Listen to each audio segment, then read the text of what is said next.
자, 여러분 한번 상상해 보실래요? 당대 지중해 세계를 완전히 뒤흔든 어마어마한 영향력을 가진 강력한 리더가 있습니다.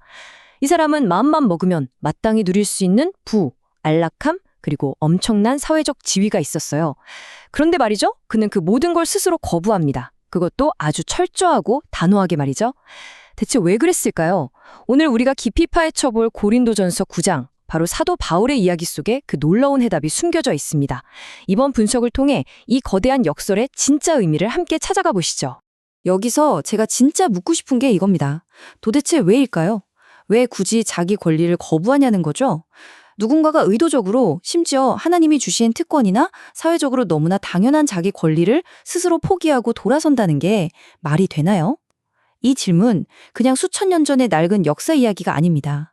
당장 오늘날 우리의 삶, 우리가 꽉 쥐고 놓지 못하는 권리들, 그리고 신앙의 진짜 본질을 근본적으로 뒤흔드는 아주 강력하고 도발적인 질문이거든요.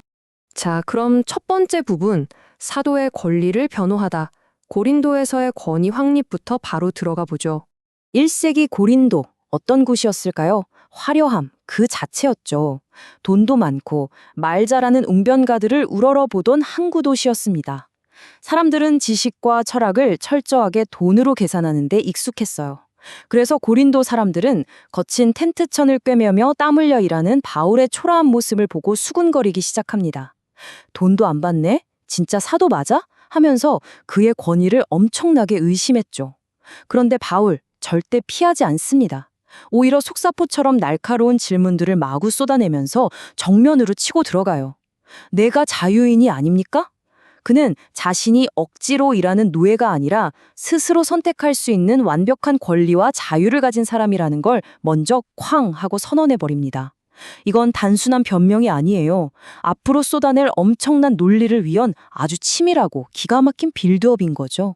바울은 그 폭발적인 기세를 늦추지 않고 바로 이어서 묻습니다.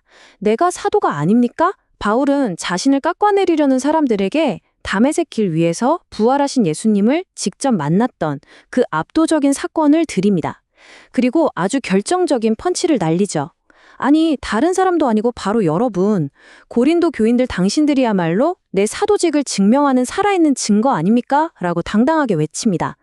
생각해보세요. 화려한 추천서, 자기 자랑? 그런 게 무슨 소용입니까? 척박한 고린도 땅에서 그들의 삶이 완전히 변화되었다는 것, 그 부인할 수 없는 열매 자체가 바울의 권위를 완벽하게 증명하고 있었던 겁니다. 이어서 바울이 던지는 4가지 비유를 한번 보세요. 논리적으로 너무나 완벽하고 상식적이죠? 여러분, 자기 생돈 내고 무기 사서 군대 가는 사람이 세상에 어디 있습니까? 뙤볕에서 고생해서 포도원을 가꿨는데 그 포도 하나를 안 따먹는 농부는요? 밤낮으로 위험을 무릅쓰고 양떼를 지키는데 그 양젖을 안 마시는 목자가 있나요? 심지어 모세의 율법에도 무거운 짐 끄는 소가 일할 때는 입에 망을 씌우지 말고 곡식을 먹게 두라고 명시되어 있습니다. 바울은 이런 누구나 아는 상식과 성경적 비유를 통해서 영적인 노동을 하는 사역자가 그에 합당한 물질적 혜택을 받는 건 너무나 당연하고 절대적인 권리라는 걸 꼼꼼하게 증명해냅니다. 그런데 말이죠. 여기서 두 번째 파트, 정당한 특권을 포기하다. 충격적인 선택으로 넘어갑니다. 상황이 완전히 반전되거든요. 방금 우리가 본 것처럼 바울에게는 완벽한 명분과 100%의 정당성이 있었습니다. 심지어 주님께서 직접 복음을 전하는 자들은 복음으로 서러가라고 명령까지 하셨잖아요. 그런데 바울이 뭐라고 합니까? 이 모든 권리를 단 하나도 쓰지 않겠다고 폭탄 선언을 합니다. 자격이 차고 넘치는데도 전부 다 거절해버린 거예요. 당시 분위기랑 비교해보면 이게 얼마나 기형적일 정도로 충격적인 결정인지 확 와닿으실 겁니다. 당시 고린도 사회에서 이른바 성공한 지도자들은 어땠을까요? 두둑하게 돈을 챙겨받고 화려한 말솜씨를 뽐내는 순회 철학자들, 바로 그들이 이상적인 모델이었습니다. 뻣뻣하게 고개를 들고 대가를 요구하는 걸 진짜 권위라고 철석같이 믿었죠. 하지만 바울의 현실은 늦은 밤까지 거친 손으로 텐트를 만들면서 자기 밥벌이를 했고 겉보기엔 한없이 만만하고 약해 빠진 겸손한 사도였습니다. 세상의 흐름을 문자 그대로 거꾸로 거슬러 올라가고 있었던 겁니다. 도대체 왜 그렇게 사서 고생을 했을까요? 이유는 단 하나였습니다. 그리스도의 복음을 전하는 일에 그 어떤 지장도 주지 않기 위해서였어요. 바울은 자신이 전하는 복음이 개인 주머니나 채우려는 수단으로 전락하거나 행여나 그렇게 오해받는 걸 끔찍하게 싫어했습니다. 동네방네 떠돌며 돈이나 밝히는 세속적인 웅변가들이랑 같은 취급받는 걸 원천 차단해버린 거죠. 오로지 예수 그리스도의 십자가만 선명하게 빛나게 하려고 복음의 그 순수성을 지켜내려고 자기가 가진 가장 정당한 권리들을 아주 미련 없이 쓰레기통에 던져버린 겁니다. 정말 대단하지 않습니까? 이제 세 번째 부분, 바울 논리의 절정인 이익이 아닌 빚에 이끌리다를 보시죠. 여기서 우리는 속도를 좀 늦추고 깊이 생각해 볼 필요가 있습니다. 여기서 바울은 사역과 복음에 대한 우리의 그 얄팍한 생각을 완전히 산산조각 내버립니다. 우리는 사역을 당연히 내 권리를 챙길 수 있는 직업쯤으로 생각하기 쉬운데 바울은 그 자리에 거룩한 은혜의 빚진 자라는 아주 무거운 타이틀을 떡하니 올려놓습니다. 이 선언의 무게감을 한번 느껴보세요. 내가 복음을 전할지라도 자랑할 게 하나도 없다. 나는 어쩔 수 없이 이걸 해야만 한다. 바울에게 복음 전파는 사람들한테 박수 받으며 으스대거나 보너스를 요구할 수 있는 선택사항이 아니었어요. 그건 피할 수도 없고 영혼 밑바닥에서부터 끓어오르는 미칠 듯한 강박, 바로 압도적인 사명, 그 자체였던 겁니다. 그러니까 이쯤에서 우리가 반드시 짚고 넘어가야 할 바울의 진짜 속마음 세 가지로 딱 정리해 드릴게요. 첫째, 바울에게 복음은 내 취향 따라 고르는 취미생활이 아니었습니다. 그의 삶 전체 피 한 방울까지 남김없이 요구하는 절대적인 사명이었죠. 둘째, 연봉 협상하는 직업이 아니라 자격 없는 자가 넘치게 받은 구원에 대한 철저한 빚지였습니다. 셋째, 이거 정말 중요한데요. 바울이 자기 권리를 포기한 건 자기가 대단해서 희생한 게 아니라는 겁니다. 예수님의 그 미친 은혜를 진짜로 경험한 사람에게서 나오는 지극히 자연스럽고 자동적인 반응이었어요. 십자가의 은혜를 제대로 마주치면 복음을 전하지 않고는 도저히 견딜 수가 없게 되는 거죠. 이제 이 모든 논의의 종착지인 네 번째 부분입니다. 자유를 넘어서는 사랑, 궁극적인 주제입니다. 자, 여러분, 바울이 지금까지 그냥 나 이렇게 고생했다 하고 자기 영웅담 늘어놓은 게 절대 아닙니다.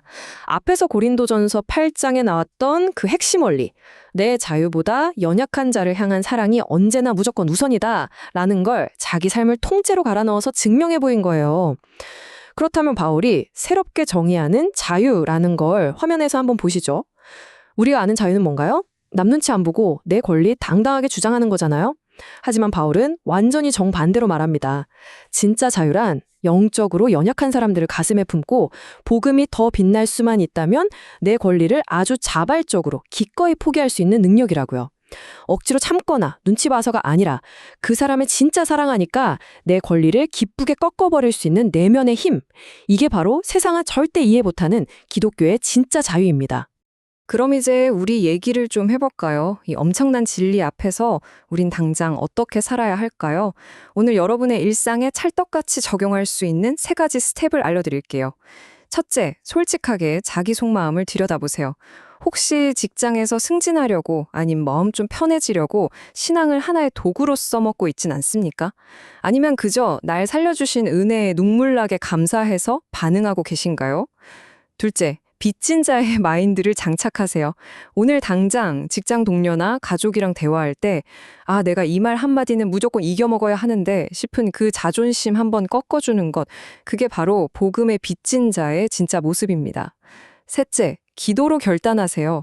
알량한 내 지식이나 위치로 잘난 척하는 건 이제 그만두고 다른 사람을 살리는 그 복음을 위해서 내 특권을 아주 기쁘게 내려놓는 진짜 멋진 삶을 살아보겠다고 결단해 보십시오. 자, 마지막으로 이 도발적인 질문 하나를 여러분 마음에 툭 던져놓고 싶네요. 여러분이 가진 그 정당한 권리, 오직 여러분 자신만을 위해서 꽉 쥐고 쓰시겠습니까? 아니면 타인을 향한 진한 사랑으로 기꺼이 툭 내려놓으시겠습니까? 바울이 자기 인생 전부를 걸고 보여준 이 놀라운 역설과 헌신이 오늘 우리가 마음껏 누리고 있는 자유의 진짜 의미, 그리고 그 뒤에 도도하게 흐르고 있는 십자가 은혜의 엄청난 무게를 다시 한번 깊이 생각하게 만드는 계기가 되었기를 바랍니다. 감사합니다.